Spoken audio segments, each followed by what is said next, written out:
Mimosa to get the show started. So what's new with you, man? What you been up to? Well, I wanted to share a funny story because, we have this conditioning. I write about this on my blog a lot. We have a kind of a perpetual conditioning since we're born, and it just keeps on churning out, and we just make sure we keep reevaluating our position within the group. And one crystal clear example happened to me. There's like a public theater, and they have some free seats way in the back in St. Louis called the Muni. And so we went to a show, and we were sitting in the free seats, and, everybody's enjoying themselves and talking before the show starts. And then over the speaker system, you hear, "Now rise for the national anthem." Of And course. you see literally everyone stand up. And to be honest, I feel this part of myself stand up, and this feeling in my chest, the upper middle part of my chest, just is like, okay, well, it's time to stand up. You're And drawn. then I'm drawn in, everybody's doing it, I start to do it, and then all of a sudden my wife, Carrie, is like, "What are you doing?" "No, we're not doing this." And so I'm like, yeah, fuck the national anthem. Why am I standing for the national anthem? What is this? And so we sat there, and you could just feel that the people around us were like shocked, scared, startled, upset with us. Total strangers, "You didn't stand?" And if we were infirm, if we were like handicapped, we might have got an exception. But like the fact that we were able-bodied, it was like, why didn't you stand? Right. Who decided that straightening your legs is necessary to show respect? It's an empty gesture. Well, it's like praying before a meal. It's like this little ritual to make sure that we're all on the same team here. And, it's kind of purposeless. We all agree. We know the words. We've done this a million times. But that ritual, in the moment, we have to keep doing it in order to make sure we're all on the same page. Yeah, it's funny because in high school there was a time where, and you remember how it was at St. Pius before they kicked me out. They were gunning for me for a long time, but one winter night at a football game, it was really fucking cold. I had this tiny blanket and a hot chocolate up in the bleachers, and I was all tucked in just right, and they did the national anthem, and I wasn't going to stand up. I didn't stand up, and sure as shit, Mr. Fuckhead Zelenko was standing behind the bleachers and saw me calmly sitting there, not making a scene at all, and as soon as it ends, he yells up to me that I just earned myself a detention. So while school was not in progress, I did something that got me punished at school, which, is a common thing back then. That happened to me a lot, so, fuck that place. St. Pius High School in Festus, Missouri. If you're sending your kids there, you should be on trial for fucking child abuse. They kicked me out for really just resisting to comply with the rules. And meanwhile, they have several teachers that are allegedly fucking students. Allegedly. I think we could both name at least 2 cases of male teachers slithering into the pants of young, impressionable girls who look at these people for guidance, and all they have in mind is dipping their demon cock into the sweet nectar of an innocent. That's school.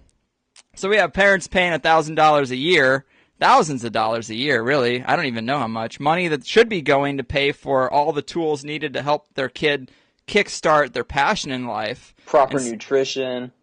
Oh, yeah, I mean, that too. But, if you're looking to, the point of this is to better your kids' chances at success. Take that couple thousand and buy them a real quality movie camera if they want to be a director. Do something for them besides indoctrination. Yeah, there's this kind of, the indoctrination drops off after a certain point. You become so conditioned, you're saying, yes, sir, yes, ma'am, okay, I'm going along with the show, going along with the program, I followed all the rules. But then when it gets to, what am I supposed to do with my life? That's where the programming ends. They're like, oh, why are you asking me? I don't give a damn. Why are you talking to me about what you should be doing? You need to go get a job. You need to go figure it out for yourself. It's like, whoa, I've been following the rules just on autopilot this whole fucking time, and all of a sudden now it's like, oh, it's on me.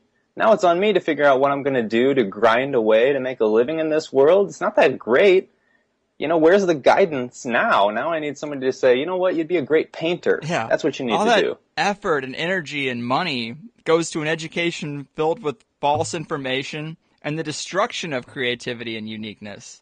Yet I was the bad guy because I fucked with the national anthem, didn't stand up. Yeah, well, did you tell him if Yeah, you had a hot beverage? there's a beverage here, man. There's a these people have no respect for a hot chocolate and a blanket. They just think the It's national anthem appalling. It's supersedes all. disgusting. And, that's kind of like we were talking about yesterday, and you mentioned that everybody wants us to be on the same team. People say our government, our military, but it's not ours. It has nothing to do with us. It's their army, they being the highest elite, and they have us use the term our because if we don't look at it from, we won't look at it from an opposing viewpoint if we say our. Yeah, oh yeah. I mean, people travel across the world and they think that because they're an American, that has some context, but like it's so wrapped up in their identity that they just think these terrible things are going to happen to them if they travel. But it's like people talk about our reputation across the world. The U.S. Oh, we have a bad reputation. Like, who is we? If I personally, as the individual, go to Chile, do you think these people are mad at me because of the United States? What are we talking about here? Yeah. We're talking about totally separate things. But people there was get an wrapped Egyptian up in protest sign that kind of went viral, a picture of it that I saw many places, but it said, to the American government, basically, fuck you, get the hell out of here, we're sick of your shit. And then underneath that, it said, to the American people, we got nothing but love for you. And I thought that was pretty powerful, but at the same time, you have to accept some responsibility for your government. People aren't worried about the reputation in Turkey because Turkey doesn't have a goddamn base in every country on the planet and isn't bombing the shit out of the Middle East. You gotta, people aren't mad at Canada or Australia because they don't let their governments completely run amok. So I do think we do have some sense of responsibility, at least that we should be resisting this. We should be protesting. I would be mad at us. Yeah, I think most civilians in other countries would be mad at us. It's just, I don't know. It's like there's a really aggressive, mean jock, physically violent, drunken jock who's in charge of our team. And like everywhere our team goes, he just is totally violent, goes way overboard, is totally racist and culturally insensitive, and he's just getting in fights with people all the time. And like this guy's on our team and he represents us everywhere we go, and everybody else on the team is kind of sitting there like, geez, this guy's kind of an asshole, he's on the loose again. Who's gonna stop him? None of us can stop him. We just seem like we should have some responsibility because we're nearest to him, but we're just as big of victims as anyone else. Yeah, I mean, he's our teammate. But it's like we really don't have a coach, In that analogy, who's the guy from the outside perspective who knows what's right and is like, okay, well, you're being really violent and aggressive. It's out of line, We need to re-strategize what our team is doing. Because this guy, the military-industrial complex, he's an uncaged beast. And people, I hope you really enjoy your Support the Troops bumper sticker because it's those very same troops that are going to be dragging your ass through the streets like the scum you are because they've been brainwashed to believe, for whatever reason it will be at the time, that we're the bad guy because we're not on that team. So we can be shot and beaten and put into a camp. The tide will turn. And I feel like we're in the midst of that with all the spying and the drones. The needing for justification of a domestic drone strike, needing of justification to kill a person because the government has determined that they committed whatever crime they're supposed to have committed. I mean, when the person's dead, going back and going over the evidence and putting them on trial really doesn't do a whole lot of good. Yeah. Murder, I mean, like with drone strikes or indefinite detention like at Guantanamo Bay, yeah, they can just seize people, no charges, no trial. Not that I think courts are just, but there's just no way to undo them putting you in a cage. Once they've put you in a cage, you're there. I don't know how you can Houdini your way out of that. Right. Did you see that video that was going around of Mos Def going through the forced feeding procedures that they go through at Guantanamo Bay? It was terrifying, and yes, I've seen that. Yeah, I had a few people comment on that saying, like, this is not that unusual. This is what they do in the medical profession. He's being pretty dramatic. And I'm just like, whoa, whoa, whoa. Like, hold the fuck up. I mean, shouldn't a person have the right to die? Like, I mean, Jesus Christ, I guess that's a big issue. It is illegal. It is definitely against the law.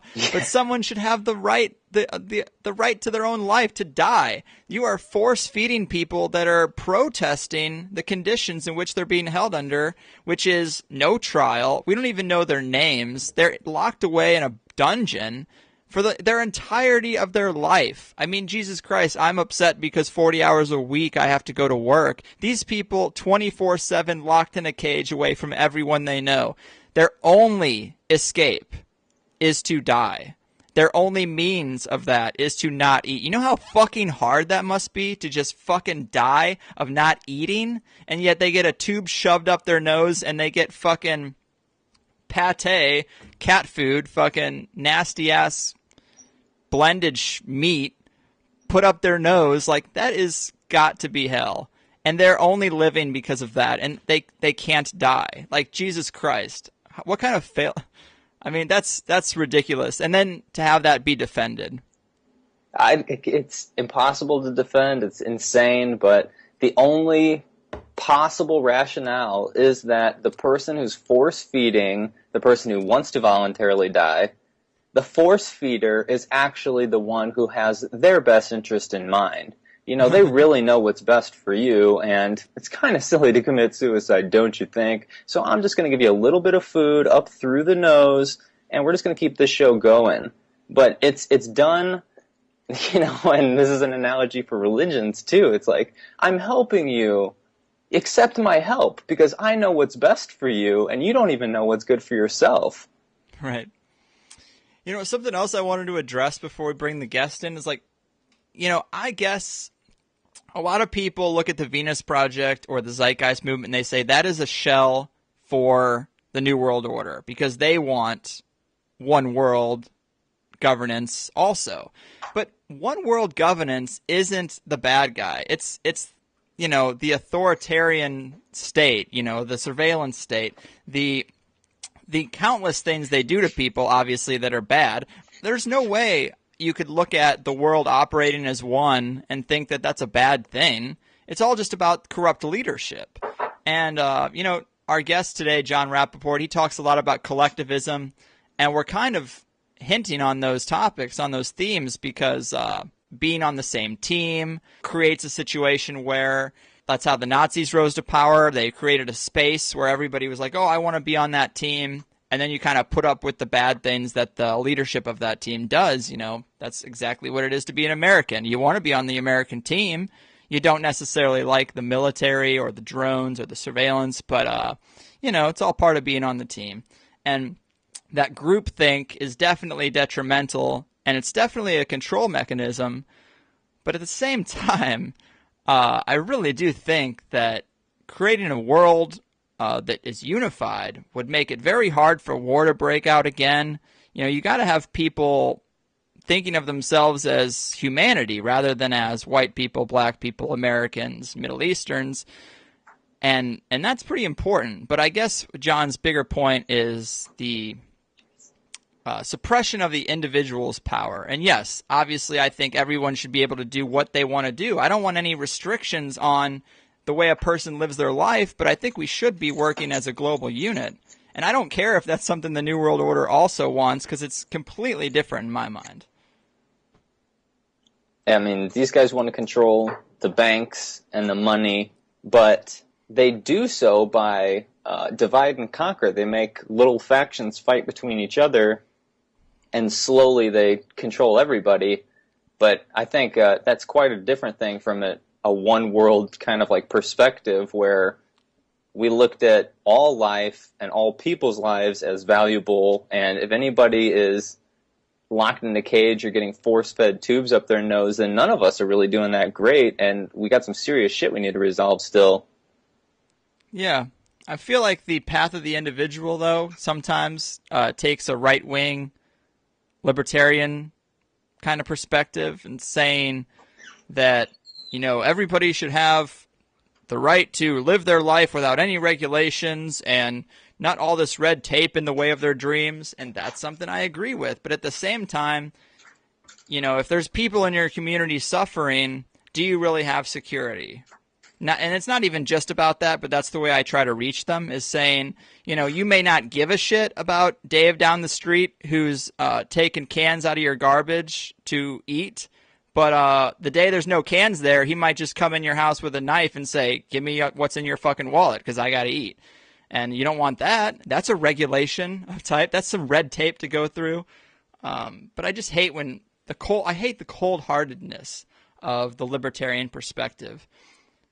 Yeah, there's a cold-heartedness in almost every, even the so-called bleeding heart liberals. Like, everybody essentially has a cold heart in the regard that because the pace of our lives is so busy in order to just get by, like, we don't notice the well-being of the community around us.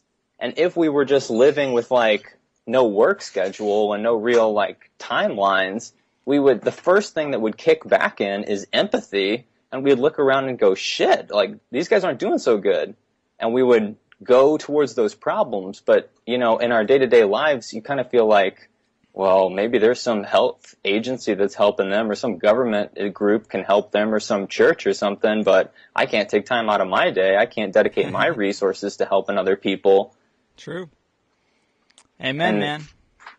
The individual is forced to, like you're a rugged, out there wild animal on your own, just trying to fend for only yourself.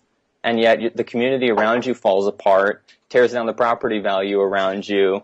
It endangers everybody when people are poor and looking for food, or drug crazy because they can't function in this world, which is, in my opinion, totally legit. It's a hard world to function in. Agreed, man. What can you do? I mean, we can unleash the power of the individual, and that's what I want to hear about. And it looks like it's about that time. I'm 2 bowls and 3 mimosas deep, and we got to get the bills paid, get John on the horn. So let me tell you, if you haven't checked them out yet, Mind Comics is a company that puts on some great little comics, all in a PDF format for like a couple dollars a piece. They have Off Grid, which we've talked about before. It's a tale of in the not too distant future where a small pocket of freedom fighters are resisting and trying to keep it together against the enslaving, drone-happy government. They also have Psychonauts, which I haven't read, but it involves weed, aliens, and video games based on the cover picture. So that's a serious triple threat if you ask me. So go explore the outer reaches of your mind at mindcomics.com, mindcomics.com, and use the coupon code THC to get 20% off and to let them know I sent you. I also wanted to mention that if you're in Missouri, there's an event in Lee's Summit, which is way the fuck out there, but it's this weekend. It's the 2nd annual Mid-Continent Paranormal Conference. It's cheap, and it's going on this weekend, August 2nd, 3rd. They wanted THC to have a presence there, but it was just too hard to get that going. We were going to send Kyle out there to represent, but even for a guy who lives in Missouri, Lee's Summit, it ain't close. Well, I apologize. I mean, it just happened to be in a situation where my car needed to be fixed, my tooth, et cetera, et cetera. I would love to be at this con. This is a wonderful con. I support this con. And perhaps, by some stroke of fate, they will see me there. Yeah. That'd be nice. But either way, it's this weekend if you care. I told them I would mention it, because they wanted us to be involved. I said I can't be involved, but I can at least tell people about it. But I can't make a habit of doing this for every fucking thing. I know I've been plugging a shitload of events lately, and it's because I want the alternative movement to gain some real-world steam.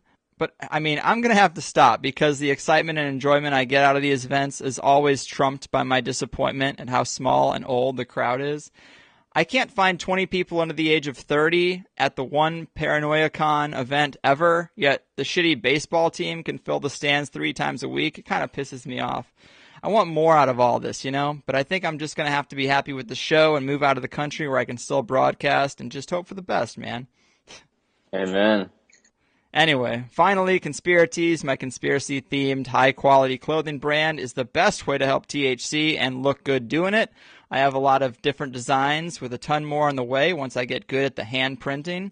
And unlike so many other things in the world of conspiracy, I try to make these shirts stylish and high quality, but I'll let the ad do what it does, and we'll be getting deeper than a St. Pius school teacher on the other side with Jon Rappoport. Boom. Oh my God, St. Pius.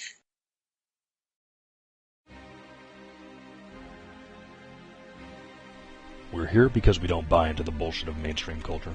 We're tired of the mundane, passionless careers we've been shuffled into as a result of this orchestrated debt-based system of rule, and the stranglehold on education and entertainment by cold, soulless corporations. People, yes, we are frustrated.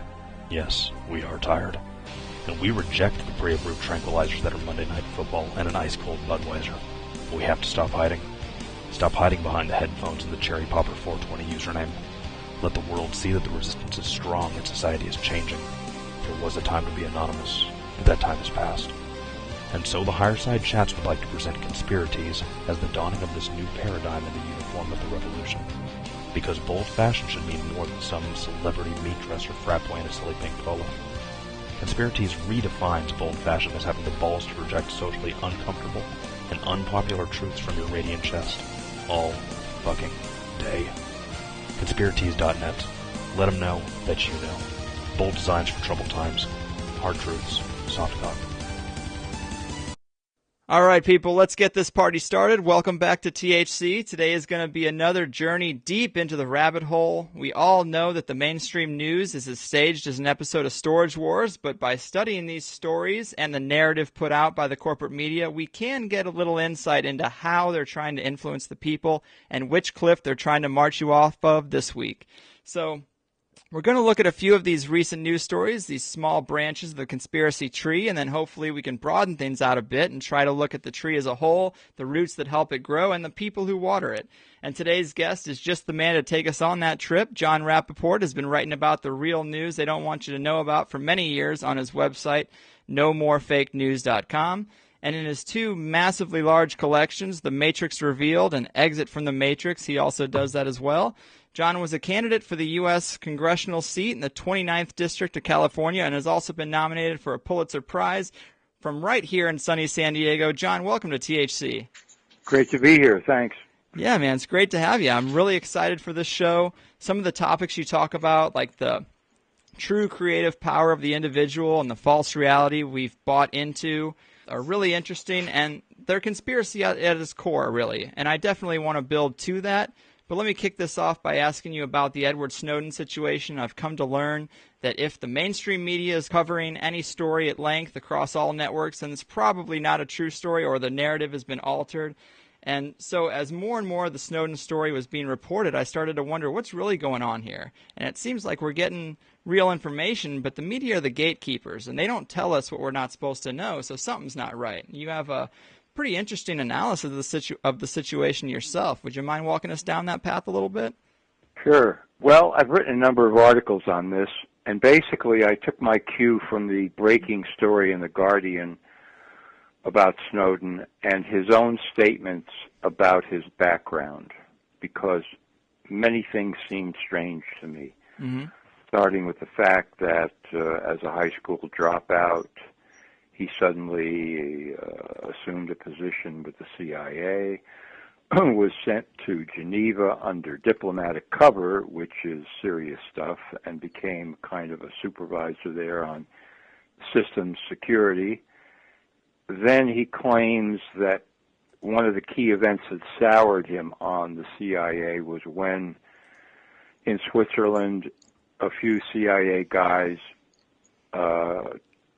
did something to a banker. They encouraged him to get drunk and to drive, and he got busted, and then they bailed him out, and they formed a bond, and then eventually the banker started feeding the CIA guys, privileged information. And I thought to myself, wow, that doesn't ring true. You're telling me a guy's working for the CIA and an incident like that, which is sort of, just the very mildest of the kind of things that the CIA does, turned this kid against the CIA. And then he also claimed that even at that early date, 2008, while he was in Geneva, he had enough information to take down the entire U.S. intelligence network, which to me seemed very dubious. And then Of course, we have the whole episode. I'm sort of shortcutting this. There are other anomalies in his backstory. Sure. But then he goes to work as a contractor for Booz Allen, and he's assigned to the NSA. And we're supposed to believe that the NSA, which is the most brilliant and comprehensive and meticulous spy agency in the world, just happened to forget to put security measures in place within their own shop to prevent a lone systems analyst like Snowden from stealing the farm with a thumb drive and walking out. I highly doubt that that story is correct, and I think that we have to keep in mind that the whole spying network are trained liars, and they lie all the time, so why should we believe such an improbable tale? I don't think that's the way it happened at all. I think that whatever Snowden took, he didn't have access to himself, that the NSA really does compartmentalize its data stashes, and that it's very difficult for any one person to take down the whole system and to walk off with it, thereby being able to expose everything that NSA does and how they do it, the blueprint, the whole shoot and match, that in fact these documents were given to Snowden as part of some kind of an operation. And my hypothesis is that this could very well be the result of an internal turf war that's been going on for a very long time between the CIA and the NSA, because the NSA has proved to be the boss when it comes now to intelligence gathering, because everything has gone electronic. And the CIA, which formerly relied on human-gathered intelligence, was like the dinosaur in the club. And they have resented that for a long time, and this has to do with government budget money. I quoted an incident up on the Hill where we see that several $1 billion was taken away from the CIA, and at the same time added on to NSA. These people in that community are extremely provincial in many respects. That is, internal warfare among agencies is the order of the day. And so it wouldn't surprise me at all if Snowden's former employees or somebody there in the CIA approached Snowden and said, look, we know you're patriotic, we know you have good intentions, we think the NSA is getting out of hand here, they're spying on everybody, and we need a guy. We need a guy who is willing to go to work for the NSA, to pretend that he no longer has any CIA connections, and we will provide that guy with documents that are going to hopefully punch a hole in the NSA's reputation, and maybe we can take them down a notch. Are you that guy? And these would have been a number of conversations to vet Snowden and to decide that, yeah, he's willing to go along with this. There are a number of other potential explanations, but the one that Snowden himself gives, to me, is just simply too far out. For example, here's another one. He enlists in the military service when he is, 18, 19, still doesn't have a high school diploma, and all of a sudden he's in Special Forces training.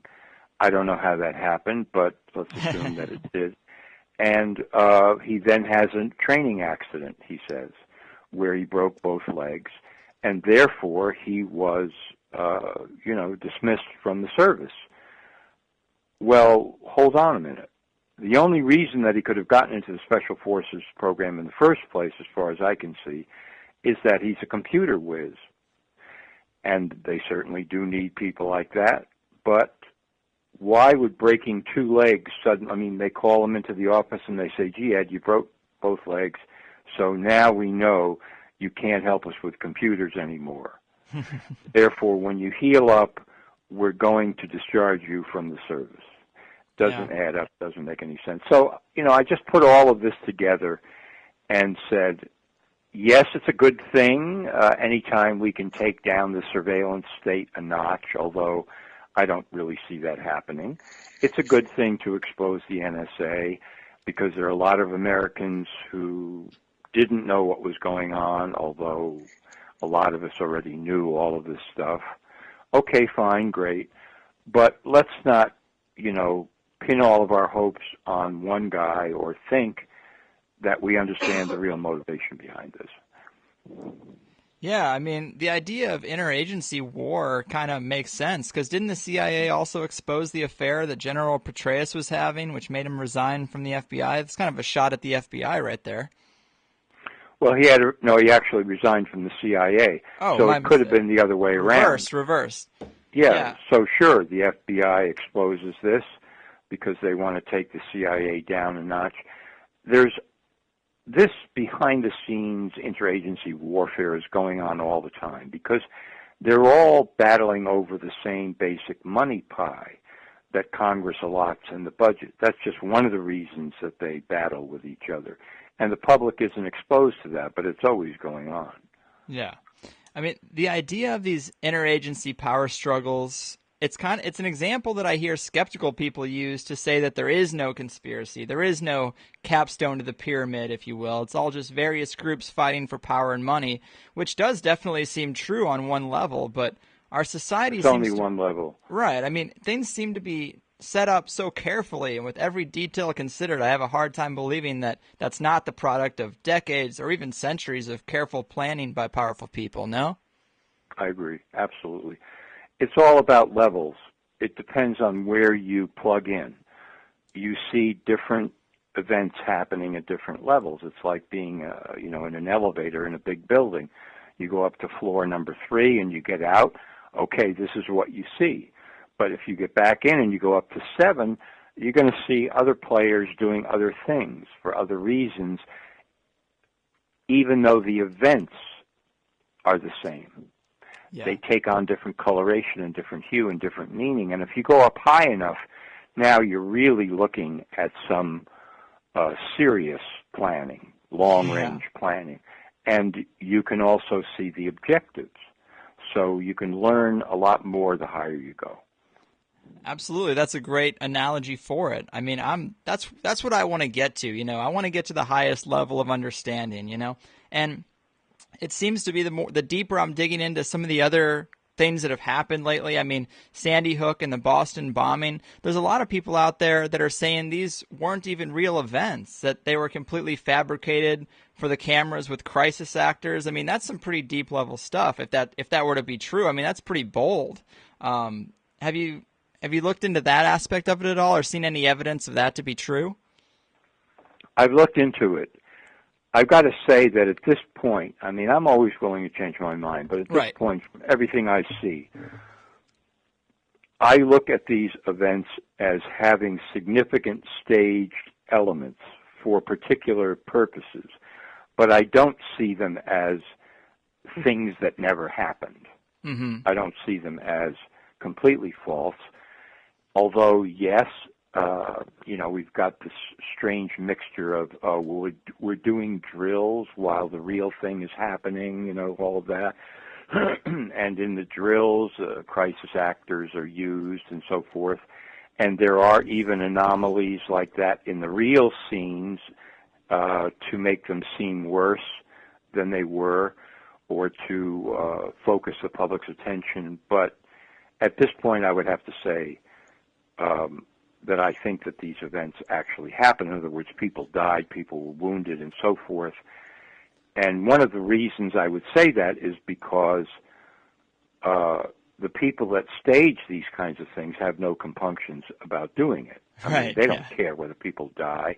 They don't have to go to just such elaborate lengths which would expose them to the possibility of being discovered, in some ultimate simulation fabrication where they're quite willing to kill real people with real bullets. But the staging of the events, and even more how they're being used after the fact, then we get into some real stuff about social and political engineering of the population. For example, the whole Second Amendment gun issue. Mm-hmm. We now have to take the right of self-defense of everybody away from everybody.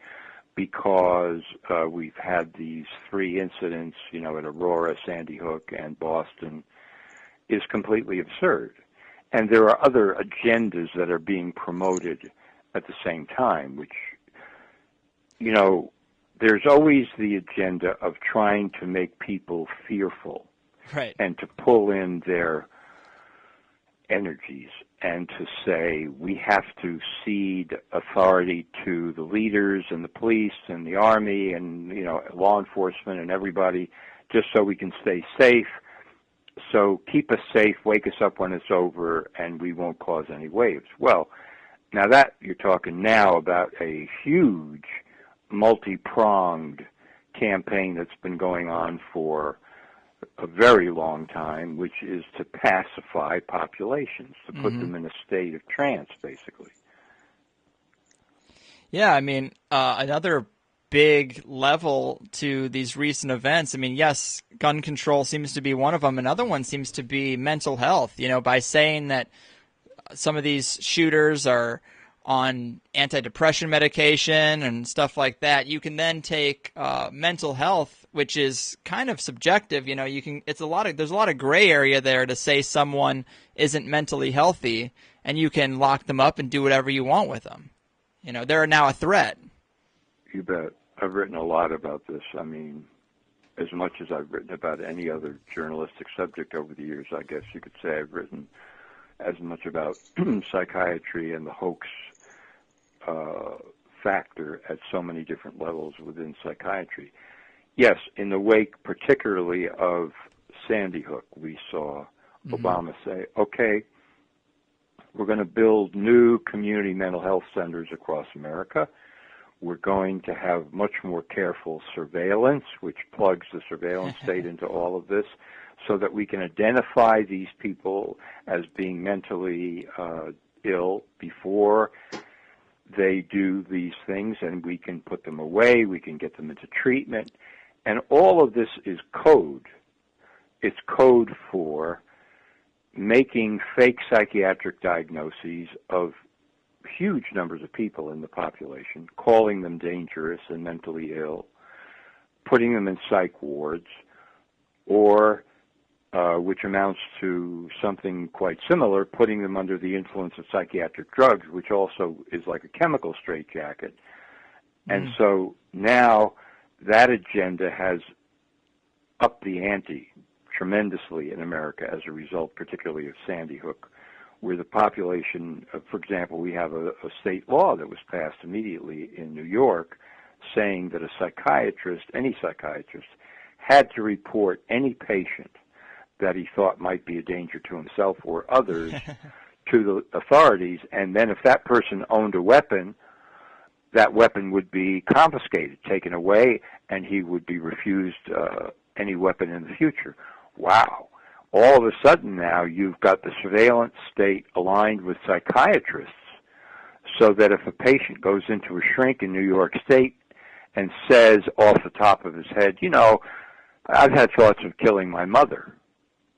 Oh, now that psychiatrist is sitting there thinking, oh, man, if I don't report this dude, and then he actually does something, now it's all on me with the new law.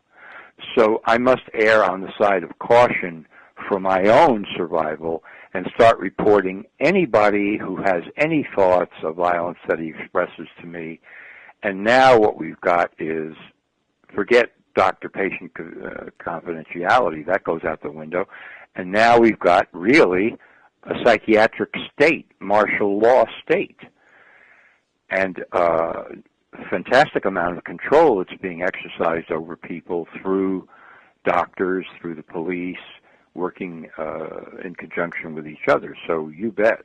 I mean, I could go off on this for a long time, but one thing I would say, and I've proved this over and over again at No More Fake News with my articles, is there is no mental disorder in the books, of which there are about 300 official separate labels of mental disorders. There is no mental disorder that has any confirming diagnostic test whatsoever. No blood test, no urine test, no saliva test, no brain scan, no genetic test. Nothing. Zilch. Zero. They're all fabrications and fictions. Which is not to say that there aren't people running around who have serious problems or are acting in bizarre fashion, or who are suffering, for example, from severe allergies or nutritional deficiencies or chemical poisoning, etc., or who are not suffering and in pain, emotional pain, or don't have problems. You bet, there are. But to chop all of that up now into these distinct disorder labels that require the patient to receive toxic drugs, and they're all toxic, the whole panoply of psychiatric drugs, and to saddle them with false diagnoses, you are now talking about a psyop, a psychological operation aimed at the population through this pseudoscience called psychiatry, which is enormous and growing all the time.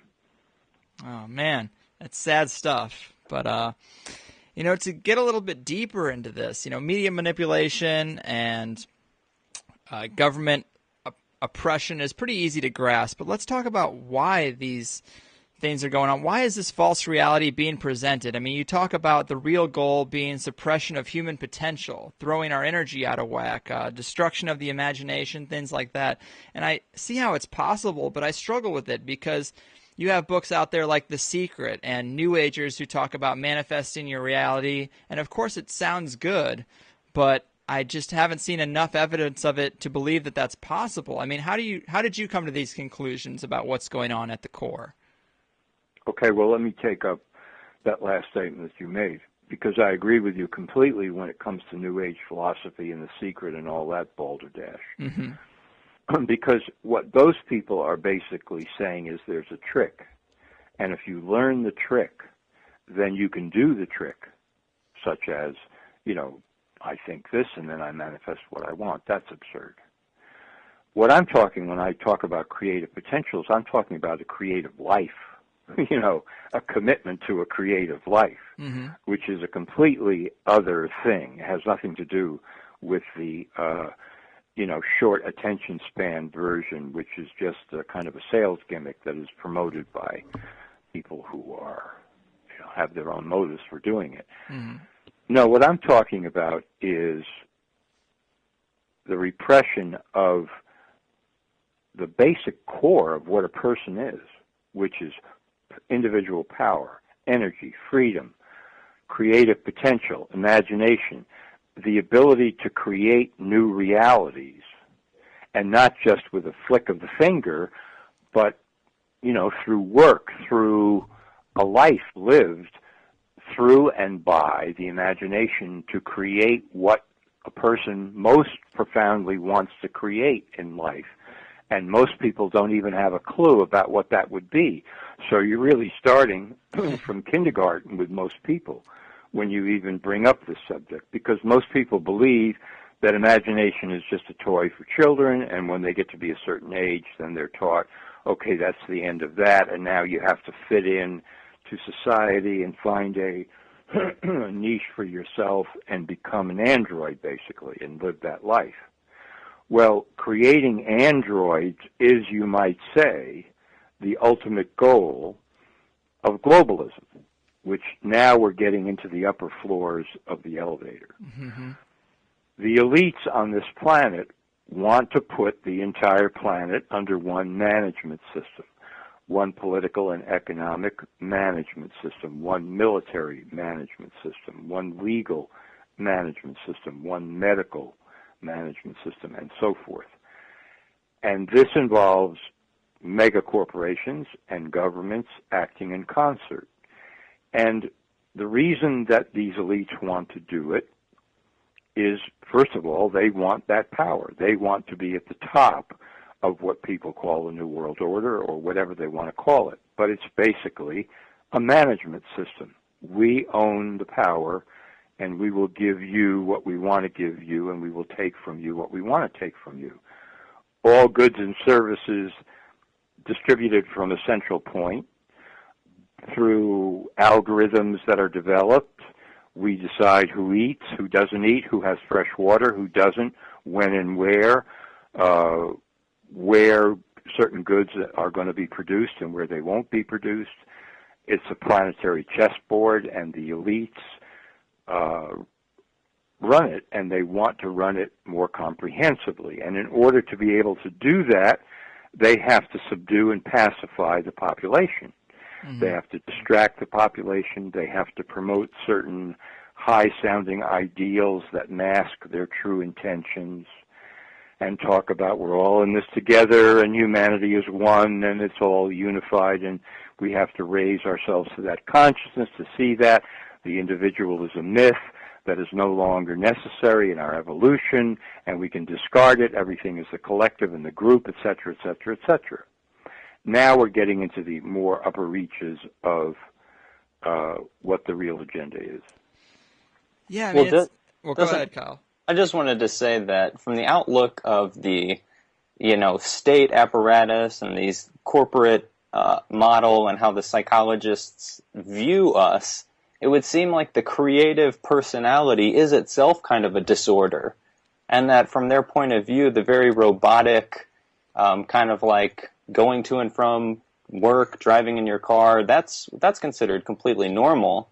But the person who might experience pain and emotion and have a long process before they can finish a piece of work, that is definitely viewed as something quite strange and possibly in need of medication. Yeah, they're unstable. You bet. You've nailed it. I mean, that is a major facet of elite philosophy. And just to kind of flesh that out a little bit more, the elites look at humanity at large in the population as dangerous, potentially dangerous, out of control biological machines who are unpredictable unless reined in, who have no impulse control, who could go off at any time in some mass revolts for no apparent reason, as if triggered by something. And so therefore, according to their view, all this has to be brought under control and order must prevail. And since they view us as having absolutely no spiritual or creative component that is intrinsic to who we really are, then in their thinking, it's simply substituting one mind control program for another. In other words, they already look at humanity as being under a misplaced and not very good mind control program that needs to be changed. It needs to be changed to a far more orderly and dominant paradigm of mind control. And then everything will be okay once that's enacted fully. That's how they look at us. So for the kind of person that you're talking about, say, who is an artist and who is, embarked on a major enterprise of creativity, that's a disease of some kind. That's an aberration in the program. That needs to be treated. That needs to be tranquilized and sedated and put on the shelf because that's unpredictable. Yeah. So you bet. Absolutely. I mean, it's a topic that really hits home to me because as Kyle and I were just talking in the pre-show, we went to school together in a private school, and there's tons of examples of little times where I felt like I was doing something creative that I was really into that kind of got stripped away from me, and I was told to pay attention. Like I think 4 or 5 guys in our class in the 5th grade were writing novels. We were all writing these sci-fi novels, and we didn't give a shit what was going on in class. We just wrote, and then we showed each other after school what we were writing, and we all got called in to the office like, hey, these kids aren't paying attention in religion class because it's a Catholic school. And, this really needs to be addressed. And it's like, well, what are they doing? Well, they're writing these novels. And my dad is like, whoa. My 5th grader's trying to write a book. You better let that be, And it's like you're paying thousands of dollars for this so-called education to find some type of inspiration for your life. And really what you're getting for your money is the exact opposite. You bet. Perfect example. So, there was every chance just making a few small adjustments, that you guys would have all been diagnosed with ADHD and dosed with Ritalin Right. or Adderall, because that's exactly the kind of thing where a doctor, forget a doctor, first a teacher, then a school counselor, then a principal, then a shrink, because all these are referrals up the line, would say, oh, really? Distracted, bored, fidgety, writing a novel. Yeah, okay, well, all right, so you've got, in my menu here, you see, there's no test for this. In my menu of behaviors, you've got ADHD. You're hyperactive. So you need the following drug, Ritalin or Adderall. So what are these drugs? They are amphetamine-like drugs. They're speed, cheap speed.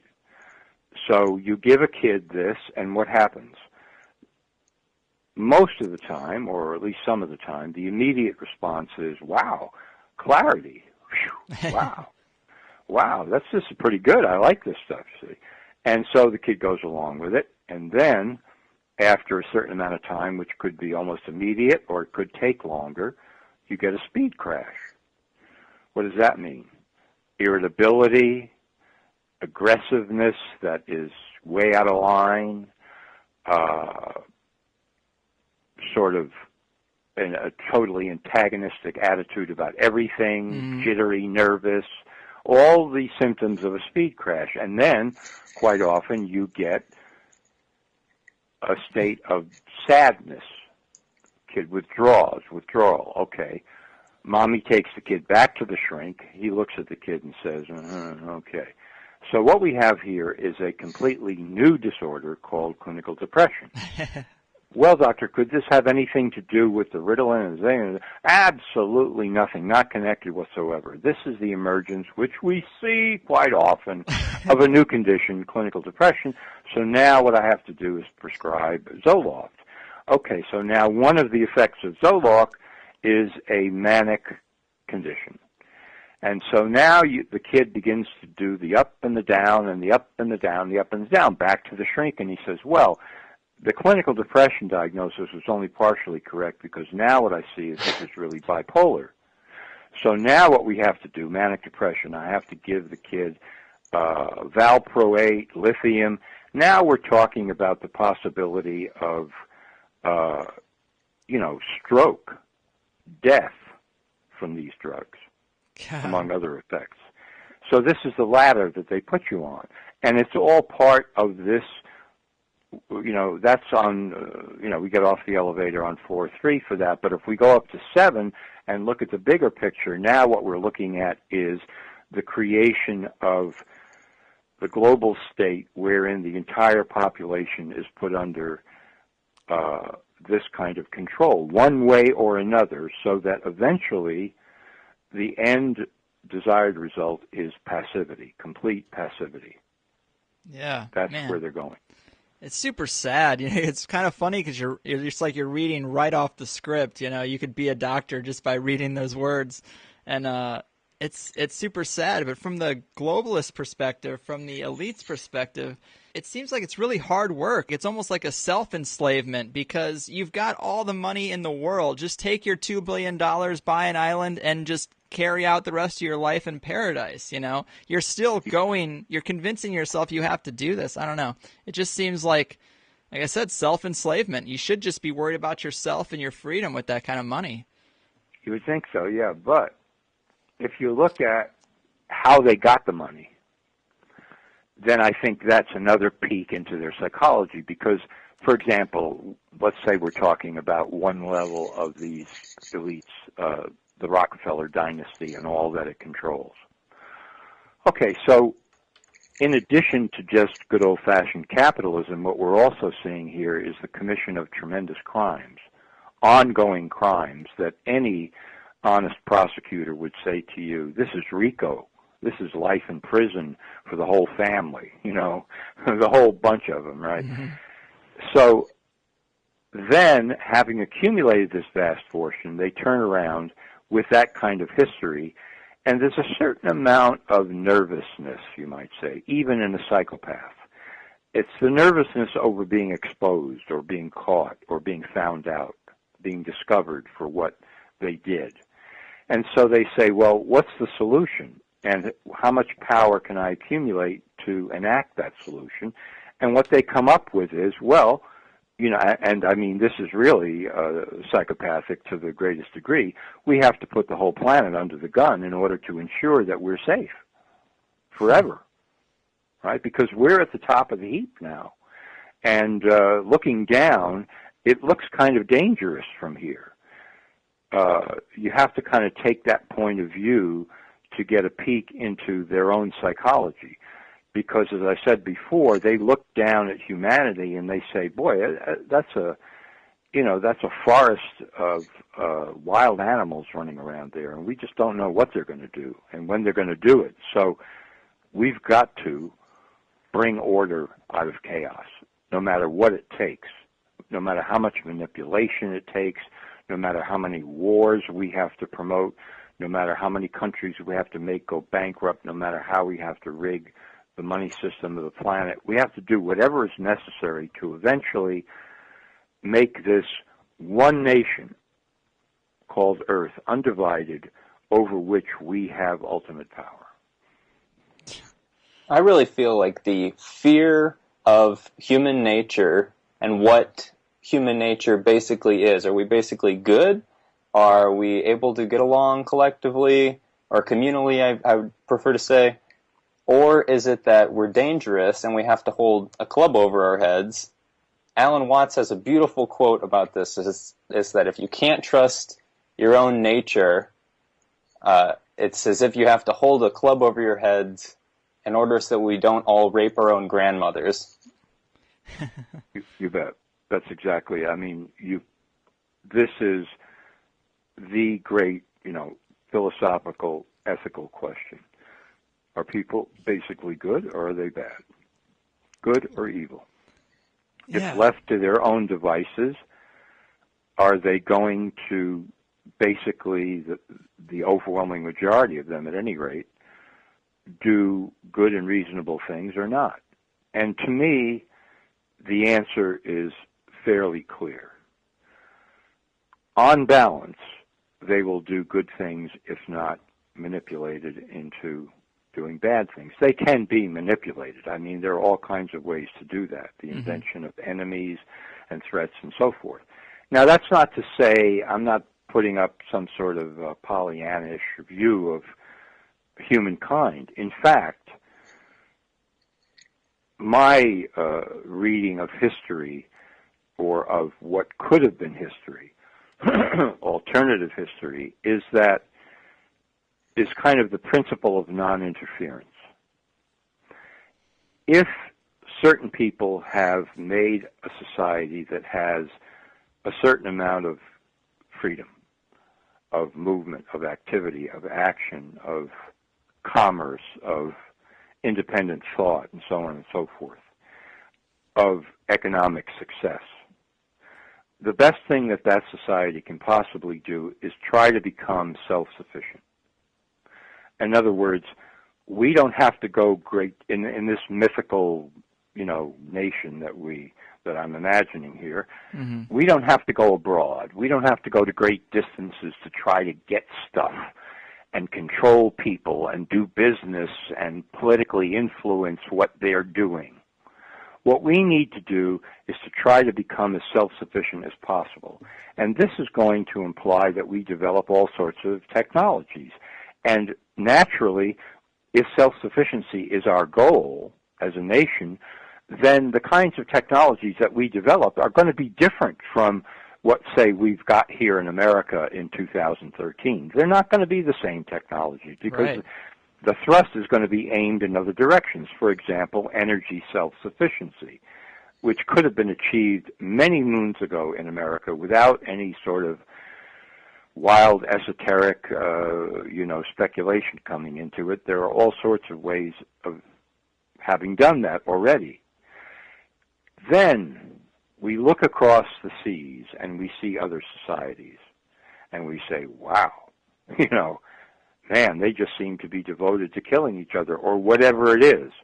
What are we going to do about that? Well, here's what we do about that. If we want a really good outcome, we say we're not going to interfere in any fashion either politically, militarily, economically. We're not going to send, the CIA in there to act as a front for corporate interests and try to convince these people to give up their, natural resources and most fertile land. We're not going to do any of that stuff. We're not going to engage in any form of commerce with these faraway places of any kind, no trade whatsoever, which people, traditionally say, well, that makes you some sort of an isolationist, fascist, horrible person. Quite the contrary, because now we do actually become the shining example on the hill, for real. We're not just faking it anymore with slogans and all kinds of bullshit, which is the way we do it now. So now we open the door to knowledge. If you people in this distant land called whatever it is, we don't care, want to come to us or gain knowledge from us and learn by example how we did what we did, which is authentic and genuine and real, we will give you that knowledge.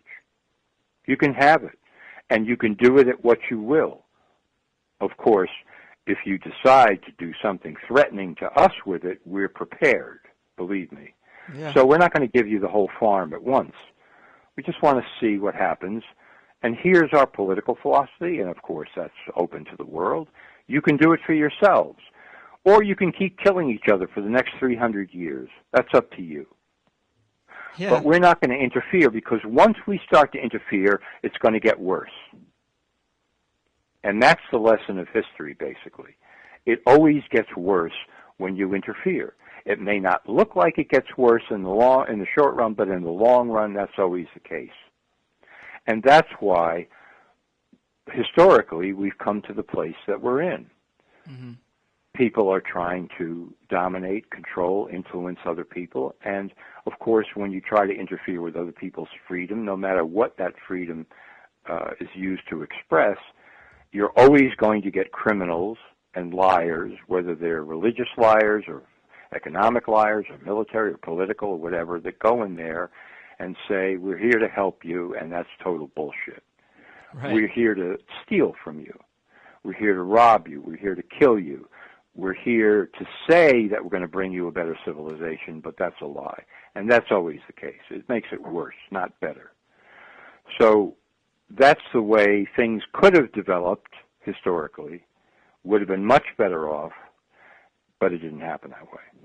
Yeah, it's a real shame, because I do feel like people are inherently good, or at least disinterested in the lives of others, as long as they have enough resources. I mean, lately we've done a few shows about scarcity and how that's manufactured, mainly through the use of currency, really, because the currency seems to be what's scarce, not the resources. The grocery store has plenty of food. On an acre of land, you can grow more food than you can eat. We now have 3D printers, and depending on who you talk to, free energy devices, like you kind of mentioned.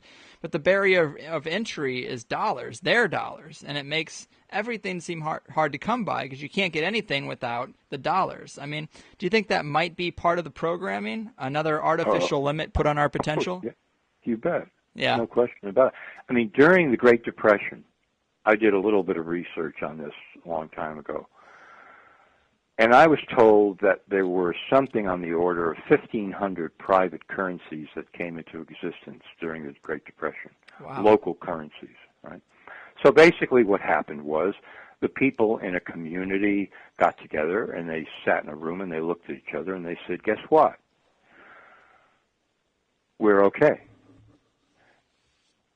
The people in Washington or wherever it is, and the people in New York running the stock market and all of that, they're in this fantasy world with money. And whatever they've been doing, or whatever manipulation, however it works, they say the country has gone broke. So let's ignore all that. Screw that. I can see here in this room, we've got a number of farmers, we've got tradespeople, we've got craftsmen, we've got all kinds of, this, that, we've got land, all this. Okay. So what do you say we develop our own currency just as a means of basically barter, because that's what it is, and we'll issue a certain amount to everybody, and we'll use that to live, to exist, and they did. and they did okay. So you bet. There's no question about that. There's a currency that still exists in Ithaca, New York called Ithaca Hours, which was founded by a guy that I used to know in Los Angeles, Paul Glover, and it's been going now, I think, for probably 20 years.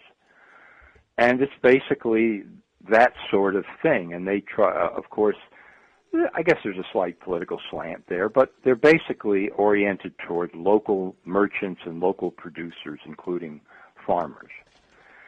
And so the last time I looked, you know, they had a hospital or a clinic that would take the money. They had local merchants who would accept the money. It was getting out into the community. Wow. And one of the, talk about human potential, one of the interesting things that I noticed about it, which I pointed out to Paul, he of course already noticed it himself, was they put out a newspaper, sort of, you know, testimonials and success stories by people who were using the money in Ithaca. You found that people began to think about what they wanted to do in life in concert with using that money. It's sort of like magic. Wow. So people began to think, well, man, I've got some new money here. Maybe what I really want to do in life instead of this thing over here is that thing over there. Right. Yeah, that's what I want to do. And maybe somebody would pay me to do that in the new money. And lo and behold, they discover, yes, yeah, somebody will pay you. And they can actually, partially at least, make a living that way. So, yeah, you bet it goes hand in hand. You create scarcity of money, you repress human potential. You reverse that trend, and so people begin coming out of the closet of their own psyches and saying, maybe I can think about what I truly want to do in life and actually do it. Yeah, that's a pretty fascinating example of how it could be different. You know, I'm at my wit's end. I'm thinking about making a move to some smaller country where I still have internet access and can still do the show, but I'm not constantly bombarded with all the bullshit. I mean, but there's an example right here. Yeah, Man, that's pretty awesome. I mean, you know, another area of this multi-pronged attack that I wanted to talk about that you've researched a lot is health. You know, obviously it'd be health. You know, we have chemtrails, fluoride, GMOs, all hitting us in the same way through various chemicals. And you've done a lot of digging into the health side of things. But what can you tell people about real health and getting sick? And, I mean, are we victims to just chemicals and bad science rather than viruses and germs? Oh, yeah. No question about it. Absolutely. Man. I'll give you an example. I mean, this is a subject, you know, we could talk for 4 hours about this and not cover the whole thing. I'll say two things. One is, if you look at the medical pharmaceutical cartel, what you see is that they're basically doing market research. How can we invent a new disorder or a new disease with a new label for which we can then develop a drug? And we don't really care if the drug actually cures the thing because it's an invention to begin with. All we care about is drugging the population and incidentally making gigantic profits. So you get such an enormity of toxicity in pharmaceuticals that by a conservative estimate every year in the U.S., 106,000 people are killed by pharmaceutical drugs directly. FDA approved, certified as safe pharmaceutical drugs. That's over a million deaths per decade. Now that's a conservative estimate, and if people want to look that up, they can go to July 26, 2000, Journal of the American Medical Association, a review called Is U.S. Health Really the Best in the World by Dr. Barbara Starfield, who at the time was working at the Johns Hopkins School of Public Health. So everybody's credentials all the way up and down the line were meticulous mainstream credentials, and that was her conservative estimate based upon much, much research. So that just gives you a minor clue to the destruction being caused by the system. But when we get to the question of viruses and so on and so forth, here's the example I would give you. A recent paper published in the BMJ, British Medical Journal, by Peter Doshi, D-O-S-H-I, examined the flu in the United States. And what he discovered was the following, that every year hundreds of thousands of samples are taken from patients who are diagnosed with the flu up front and are analyzed in various laboratories. And what they discover is that only about 18% of those tests come out positive for any flu virus whatsoever. Wow. Right?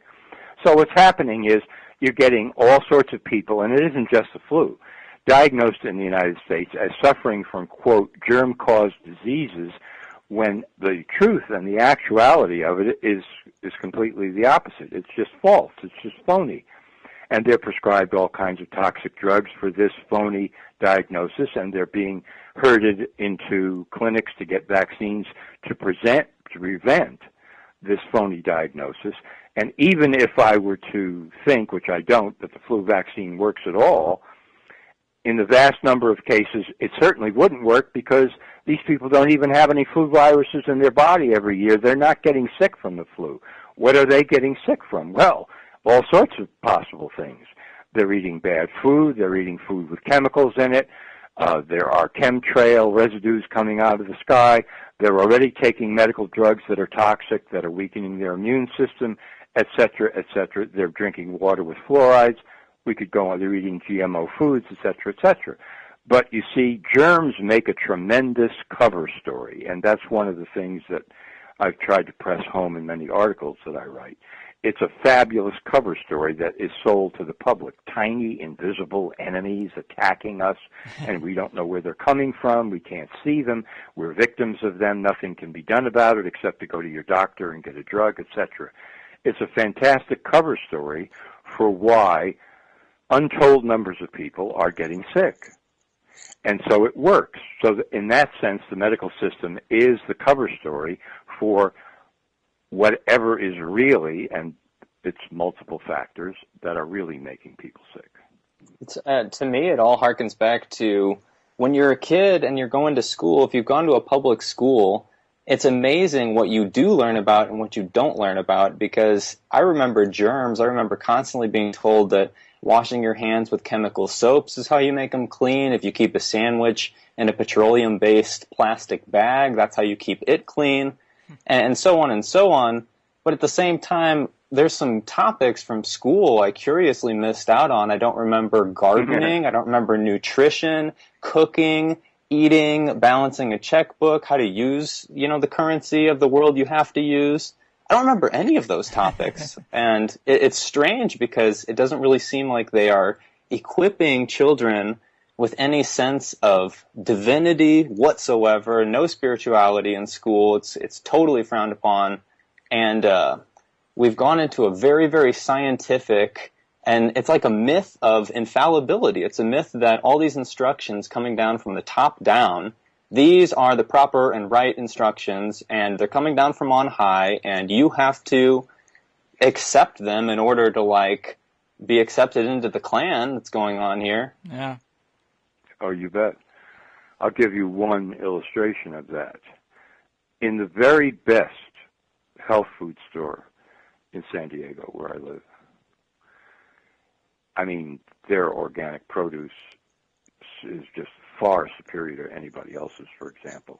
As soon as you walk in the door, the first thing you see is a dispenser for bacteria wipes. Yeah, hand sanitizer. Please take one, it says. Are they kidding me?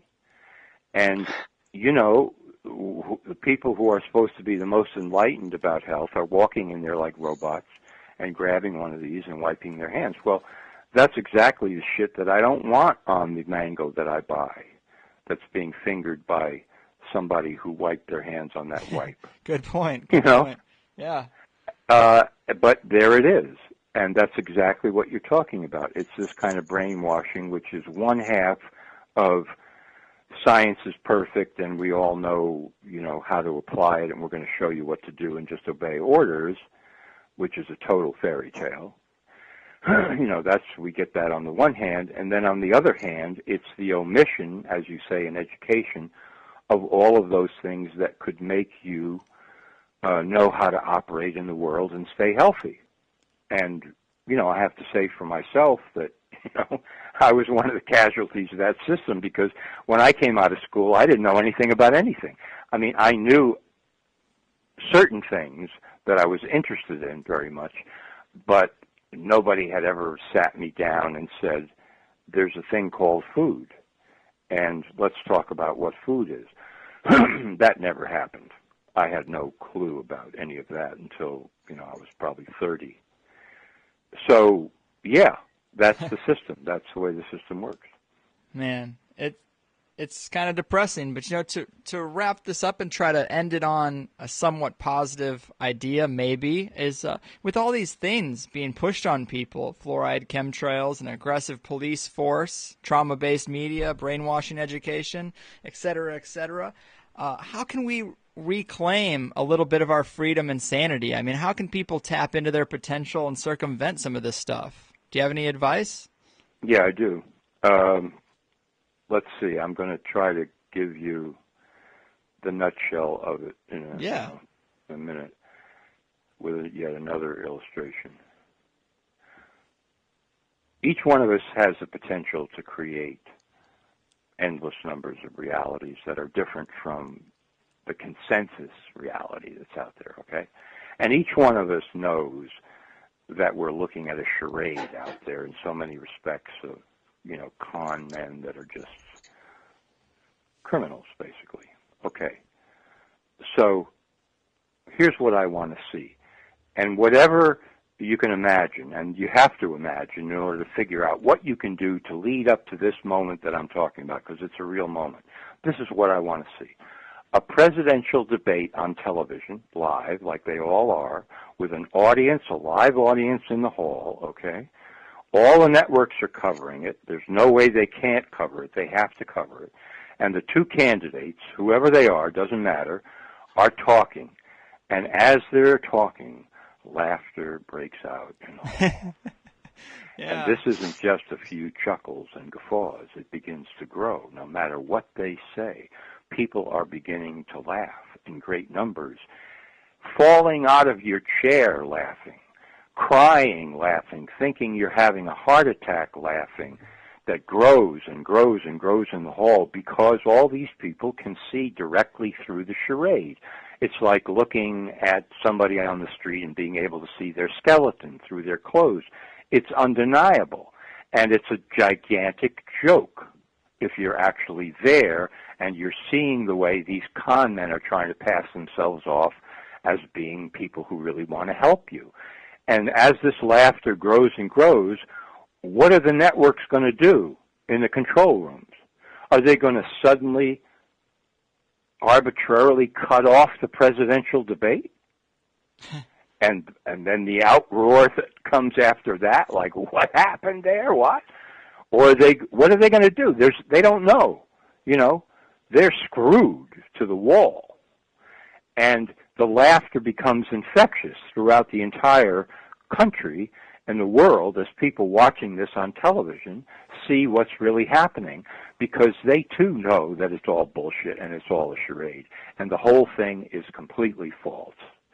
And now what you're essentially getting, if you would think of it in electoral terms, is a vote of no confidence in the entire presidential election. It's all the people saying, it's all bullshit. Left, right, center, Democrat, Republican, it doesn't matter. It's all crazy, and we're not going for it. In fact, it's just striking us as being incredibly funny right now. Well, the power of that, although there are people who say, who cares, that wouldn't change anything, believe me, that would do something significant, especially if it just kept on rolling, and there were people who could make you laugh in that way because they're pointing out the obvious fabrication of consensus reality. That's one place where the creative and imaginative potential of the individual comes into full play. How are you going to do that? How are you going to wake people up in that way so that they see, man, we're living in a sea of bullshit and we're accepting it? Isn't that completely insane? Should I cry or laugh? Well, why not laugh? And what happens if that gets to be a gigantic crescendo? And it's only the people who have zero access to their own imaginations who can't see that as a possibility, who are so super serious that they just can't see that that would make any difference at all. But to me, that's the completely natural response, among others, to what's going on now. The completely natural, spontaneous response of millions and even billions of people. And that produces change. Yeah, man, that's poetic. That's beautiful stuff. I mean, the phrase "laughter is the best medicine" has never been truer than in that example. Yeah, right. I mean, it really is, if, like a lot of other things, you can take it far enough. You've got to take it far enough. Mm-hmm. It's just like what laughter actually is.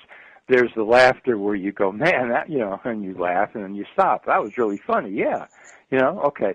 But then there's that other laughter where you don't exactly know why it's happening or where it's coming from, but you can't friggin' stop. Because it's like what's happening then is consensus reality is exploding. Yeah, it's breaking exploding. down. And if you can remember, which I certainly can, and it's happened to me as both an adult and a child, but as a child, I remember it, vividly. Once that starts, that ocean starts, then everything is funny. Doesn't matter what happens after that. Somebody says something in response or tries to, and that becomes yet another, somehow, mysteriously, incredible joke where everybody then goes into hysterics again, right? That used to happen as a kid to me, maybe once a year with a bunch of people. What's happening then is reality is exploding. All the consensus reality is exploding at once. It's like a chain reaction. It's the good H-bomb. The L-bomb. The L-bomb, baby. Yeah, Go man. for it. Hey, that's an awesome way to end the show, man. Well, do you want to give people your website once again? Yeah, sure. It's nomorefakenews.com. You can come there. You can read all about what I've got going, and you can sign up for the free email list and all of that. Perfect. Oh, excellent talk, man. I really hope we can have you back from time to time to weigh in on current affairs. I really enjoyed you being here, and thanks again. Thank you. Anytime. All right, John. Take care. Take care. Damn, that was pretty good, man. What'd you think of that episode? I loved that episode. I thought it was great. I thought it was so in line with where my head's at lately, and just loved talking with John about it. Yeah, man. I mean, the laughter thing at the end was pretty great because I don't know if you can remember examples of this, but I have always had a problem with laughing in super serious situations, whether I'm being yelled at by the principal or in danger of getting my ass kicked. Like, I just start laughing. I can remember one example in particular. We were at Pizza Hut. We used to have these gatherings on a Friday night where a couple of guys would just hang out and eat pizza and bullshit. I mean, we were literally like in the 7th grade, so it was cool just to be alone for a night. And there was a group of guys that were probably seniors in high school who thought we were looking at them wrong. So when we were on our way outside, they stopped us, and they got all up in our face. They started pushing us around like, we're going to kick the fuck out of you motherfuckers. And as scared as I was, man, I could not get the smile off my face, which just enraged these guys even more. I think they ended up throwing a box of pizza in your face. In my face. Yeah. And it's just so funny, man, because, again, it is the breakdown. I'm just like, man, why so serious? It's a great response. There's actually the laughing many is a concept that's in like occult magic, in that if you're doing ritualistic magic, the way to break the spell is the laughing many. To just be laughed at totally diminishes the power of the spell. Right. And, it's so cool in the context of, like, everybody laughing at the president, which is totally natural and should happen, for God's sakes. But the idea that it would really, really shatter the whole spell, it reminds me of deeply psychedelic states. The onset of a psychedelic state just makes you laugh at what just prior to it was consensus reality. Yeah. It just slips away, and then all of a sudden it's like, oh, that was one version, but that's not the whole thing. Right. And, I mean, isn't there also you told me about this, but laughter meditation is a thing where people just get together and just force themselves to laugh until it becomes contagious and natural, and that in itself releases endorphins and positivity, and then you go on about your day. It's a fantastic meditation. It's better in groups. It's kind of hard to do by yourself. Right. You know, you can fake it for a long time and you're just not laughing, and then you're like, is anyone listening to me? What am I doing? Yeah. But with others, it's great. Another one I did, oh my God, this was on under the influence of psilocybin mushrooms one time, but it would work without the mushrooms, believe me. I believe with meditation, this stuff works without the enhancement devices such as mushrooms, but the trick is you get in a circle, 5 or so members, each person lays down, you put your head on someone else's stomach, and you create a ring of ears on stomachs, and all of a sudden, if anyone starts laughing, it is so ridiculously contagious, it feels so weird and ridiculous. You start laughing, the person's head is on your laughing stomach, and they start uncontrollably laughing all around the circle. It's an insane, it sounds insane, but it is a really funny and fun exercise to do. Yeah, it's so weird. People just feel uncomfortable doing those kind of things. I guess because we're just so used to being serious adults, and people can't pay attention. Yeah, people can't break that. It's tough to break away from. That's why I think these vices or these chemicals, you know, like alcohol, marijuana, it's escapism. It's escape from that very seriousness. Oh, definitely. And Jon, I just really love the way he laid it out, because he does make it seem so absurd. He shows the total ridiculousness and subjectivity of psychology or psychiatry, which then is taken as top-down, totally factual. This is, you know, an expert said this. An expert said you have bipolar, and he's the expert. That's why we're paying him. And like, you know, it seems so serious to people now, but you know, what may seem kind of ridiculous to somebody in a scientific mindset is if your kid was acting up in school, and so they said, that's it, you got to go to a Reiki specialist, they're going to have to realign your auras, and they have color therapy. and a scientist, you know, somebody of the normal kind of point of view might just look at that as totally absurd. And in the future, I hope that people will look back on psychiatry and pharmaceuticals as equally absurd as color therapy, and just it was in an era where it was taken to be totally legit and scientific and factual, and in the future we'll look back on it and just laugh in the same way that we look back on the mythologies of ancient people and laugh and say, oh, they were so primitive, they were doing such stupid stuff. It would be great. It'd be great to have people look at currency that way. You know, and I think the third Zeitgeist movie, they talk about if we ever do get to a resource-based economy, can you imagine 6th graders in school learning about the old ways of capitalism or communism, same fucking thing, of just monetary systems, and just laugh, just be like, oh, so you just let people die in the streets outside of the grocery store. Oh, that's cool. That makes sense. Oh, the grocery store had to lock the dumpsters so that people wouldn't know how much fresh food was actually going out of there. Yeah, that was your way. Okay.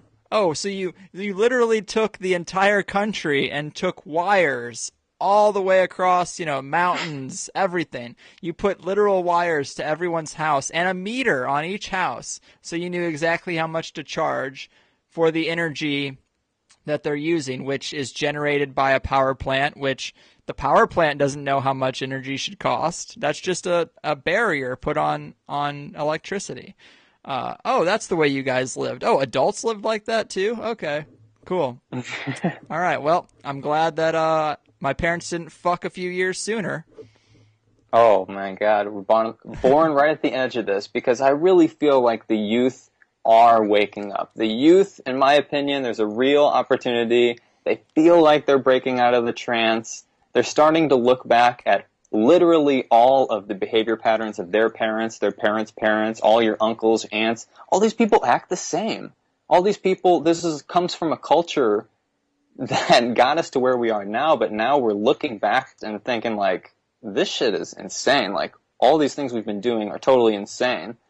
And a good analogy of this, is that I hope it'll be like the youth become like indigenous people, the way indigenous people might look at a missionary who comes there and tells them what God is all about and what they have to do and what they're doing wrong. And the indigenous is like, that is a whole different mythology. That's your mythology. It's not mine. I wish I could be more optimistic. I don't know. A lot of people, I guess, seem to be waking up. I mean, I like to look at the numbers of the show, honestly, and I don't talk about it very much, but there are tens of thousands of people that listen to every episode, and it's kind of one-sided because I don't get to hear their opinion, but I just have to assume that by tuning in, by listening every week, they're in agreement with at least 80% of the bullshit that I say, or that, you know, I have guests on to kind of push these kind of ideas, and that's hopeful. That gives me some optimism, but at the same time, I mean, you and I both know the people that we know in our regular lives, the people we grew up with, the group of friends we had who were always down for laughter. You know, man, the group we had in high school was insanely fun, and it all just broke apart because of the financial system. You have to get involved. You can't live at home anymore. You got to start living on your own, which is shackles you down to a mortgage or rent, and you got to figure out a way to pay for it, and it sucks all the fun out of life. And unfortunately, we've never thought that there might be a better system than that. It's a damn shame.